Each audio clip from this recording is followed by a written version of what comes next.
Nice. What's your name? My name is Wachsler. Wachsler. Good. I like that. What's your company name? What do you do? The company's called Ariston Chimney. We do commercial. What does Ariston mean? Ariston is actually a Greek word. Greek word for? It's for perfection. Oh. So back in the days when we started, we thought we needed to be an Ariston. So we were always trying to figure out which word would be an A that would fit. All right, so we ended up with Ariston. So first of all, how old are you? I am 45. So when did you start this business? We started this about 12 years ago. Nice. How many employees work for you today? We have 9 employees. Nice. It's a solid business. So let's talk about how'd you start this. What were you doing beforehand? So I was doing construction until 2008 approximately. The whole world burned. Exactly. That's when pretty much I filled that. I was doing construction in Lakewood. I worked for a developer. I started doing some on my own. I was doing it for 2-3 years until the opportunity came up for chimneys.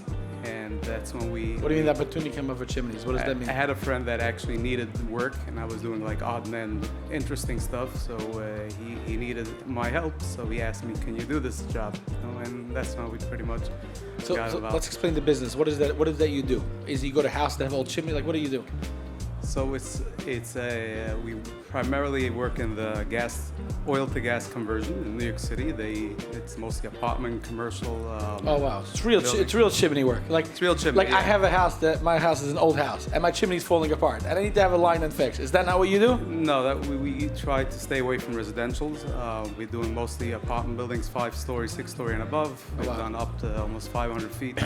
Just to educate the audience, right? In a commercial building, there actually is a chimney, right? And explain that to people. People don't understand that because if you have a house that has a chimney, an old house, it's not usually you're not using it. So please explain to people what does it mean to have a chimney? So chimney, people that they refer to as a chimney for fireplace, which is actually a very small percentage of our business. We do service fireplaces in high-rise buildings, Park Avenue. We've done plenty of them. Install fans when they have leaks, smoke going into apartments. That's only a small. Most of our work is done for the oil to gas conversion. Which means what? When back in the days everybody had oil, burning oil, you would see the oil trucks blocking the street in Manhattan, the oil delivery on a daily basis. So nowadays the city requires them. It's a process of I don't know how many years. I think until 2035. I think, or whatever it is. Everybody has to be converted to natural gas. And then what does it mean as far as the system that you have in place? Like, what does that mean? You have this system and have to do this system, and what does it do for the building? Once you switch over to natural gas, you actually have now more carbon monoxide going through the chimney, and in addition to that, it's dry gas. And the city requires by code to have a liner that passes a smoke test. You pressurize it to a half-inch water column, introduce smoke, and if it holds, then you're lucky. But 99% do not hold because the original equipment. So again, to understand, someone is coming to you because they need you or because you convince them that nobody wants. It's not a beauty item. It's not adding value to the building. They're not getting more rent out of it. How do you spread sales? Hey, I think you need our customers are really the management companies that need to do it because they're doing the oil to gas conversion, or it's a mechanical contractor that actually installing a new boiler, a new burner, or bringing gas service to the building. That's when they call us. So what brings you to an event like this? You've been here before? Believe it or not, we have many customers over here. I believe that. You've been here before? We've been here. This is our 3rd year. Have you gotten business from here? We've gotten plenty of business from here. Yeah. We have, it's a nice time, nice opportunity to say hello to people that we never meet. And you get new clients. You got new clients from here? Yeah, I think we've gotten.